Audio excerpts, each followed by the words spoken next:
Okay, today we're going to be talking about how volume affects the pressure in your gas. Because we're going to be changing the volume, we are going to consider keeping the mass and the temperature of our gas the same. Okay, so let's imagine our imaginary container filled with gas particles. Now I want you to take that container and make it smaller. What's happened to the frequency of collisions with the gas particles and the container wall? Well, each gas particle collides more frequently with the walls of the container. That's because they now have less distance to travel before their next collision. Let's make our box smaller again. And smaller.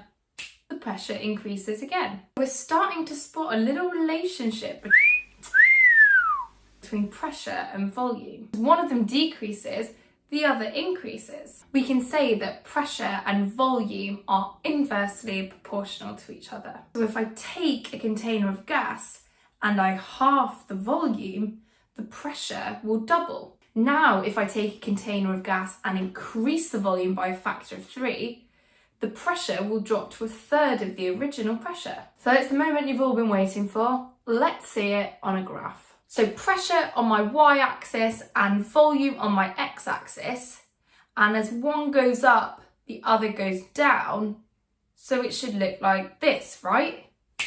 Actually, not quite. The graph should actually be a curve like this. If you're interested in why, check out the notes in the description below. Right, now we've got the concept, we've got our graph, time to do some maths.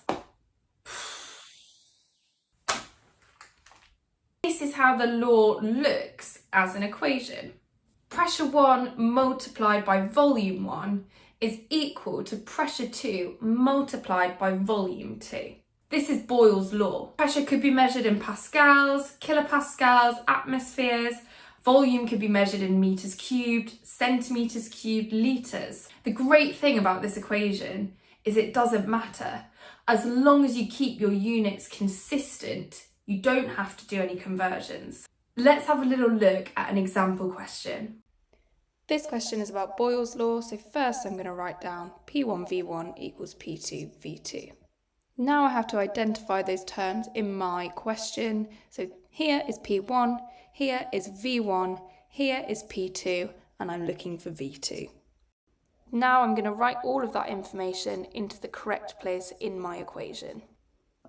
Now I can divide both sides through by 1.8 times 10 to the 5 to leave V2 by itself. And if I plug that into my calculator, that gives me 8. I know it's centimetres cubed because that's what my V1 is. Okay, the next question is when the volume of gas in the syringe is increased, the pressure on the insides of the walls of the syringe decreases. Explain why, and this is worth 3 marks. Let's have a look at the mark scheme. Okay, mark number 1 is for saying there's more time between collisions, which is the equivalent of saying that my collisions are now less frequent than they were before between the particles and the walls of the syringe. That means there'll be a lower average force on the walls of the syringe. And since pressure is equal to force over area, that means there's a lower pressure in the syringe.